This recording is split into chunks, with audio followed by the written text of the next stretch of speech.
યજ્ઞ યોજાયો। ગાંધીધામમાં 1008 કુંડીય વિશ્વ શાંતિ વૈદિક મહાયજ્ઞ ભક્તિભાવ સાથે યોજાયો।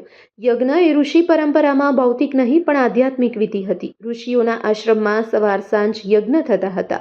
યજ્ઞથી સાધકના શાંતિ અને સચેત અવસ્થાનું નિર્માણ થતું હોવાનું સદગુરુ સદાફલદેવ વિહંગન યોગ સંસ્થા તથા અગ્રવાલ સમાજ આયોજિત 1008 કુંડીય યજ્ઞમાં સંત પ્રવર વિજ્ઞાનદેવ મહારાજે સ્વવેદ કથામાં જણાવ્યું હતું। તેમણે આ વેળાએ કહ્યું હતું કે આપણી સંસ્કૃતિ ઋષિઓની સંસ્કૃતિ છે। યજ્ઞ વૈદિક કાળથી ચાલ્યો આવે છે ત્યારે તે દિનચર્યામાં સામેલ હતું। વિશ્વ શાંતિ લોકોના કલ્યાણ સુખાકારી માટે યજ્ઞ આવશ્યક અનિવાર્ય બની ગયું છે। તેનાથી માનવીમાં રહેલા આંતરિક પ્રદૂષણ મનોરોગ ઘટે છે અને તે આનંદિત બને છે। અગ્નિને પાણીથી ઓલવી શકાય છે પણ તેને નમાવી શકાતી નથી। અગ્નિ હંમેશા ઉપરની તરફ જાય છે। સૌના કલ્યાણ અર્થે યોજાયેલ આ 1008 કુંડીય યજ્ઞ પહેલા સદગુરુએ ઉપસ્થિત સૌ સાધકોને ધ્યાન કરાવ્યું હતું તેમજ ગાયત્રી મહામંત્રથી નમન ગુંજી ઉઠ્યું હતું। આ ધ્યાનનો પ્રયોગ દરરોજ પોતે કરવો અને અન્યને પણ કરાવવા સંત પ્રવરે જણાવ્યું હતું। સાધનાના અભ્યાસથી મસ્તિષ્કમાં આલ્ફા તરંગો વધતા હોવાનું તેમણે ઉમેર્યું હતું। કાશીથી પધારેલા સદગુરુ આચાર્ય સ્વતંત્ર મહારાજે યજ્ઞથી તણાવ વગેરે દૂર થાય છે।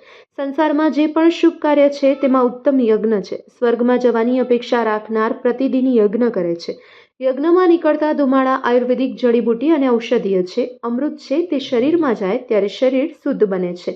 રોગ દૂર થાય છે। તે સારા શુભ વિચાર પ્રગટ કરે છે અને સારા સંસ્કાર જીવનમાં ઉતરે છે। કાશીમાં 2 વખત 25,000 કુંડીય યજ્ઞનું આયોજન કરાયું હોવાનું તેમણે જણાવ્યું હતું। આ વેળાએ બંને સદગુરુ તથા પૂર્વ ગૃહમંત્રી ગોરધન ઝડફિયા આયોજન ધવલ આચાર્ય સુરેશ ગુપ્તા સમીરભાઈ ગર્ગ વગેરે દ્વારા દીપ પ્રાગટ્ય કરી પ્રારંભ કરાયો હતો। 1008ની જગ્યાએ 2000ની નોંધણી થઈ ગઈ હોવાનું આ વેળાએ જણાવ્યું હતું।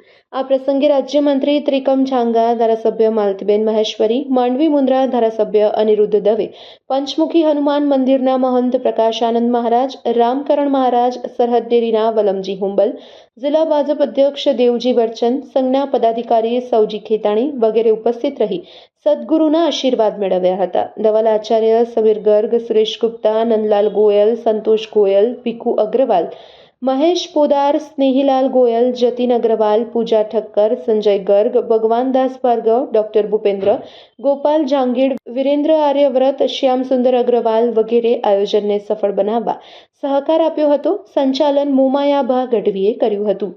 Report by Bharti Makhijani, Gandhidham.